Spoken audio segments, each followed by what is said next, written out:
Hi!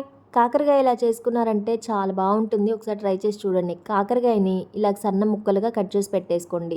ఉప్పు చల్లేసి ఇలా నలిపామంటే water వచ్చేస్తాయి. ఆ వాటర్ పిండేసి పక్కన పెట్టేసుకోండి. అలాగే ఒక కడాయి తీసుకొని డీప్ ఫ్రైకి ఆయిల్ తీసుకోండి. ఆయిల్ బాగా హీట్ అయిన తర్వాత ముందుగా కట్ చేసి పెట్టుకున్న కాకరకాయ ముక్కలను యాడ్ చేసేసి గోల్డ్ కలర్ వచ్చే వరకు, ఈ కలర్ వచ్చే వరకు వేగనిచ్చేసి తీసి పక్కన పెట్టేసుకోవాలి.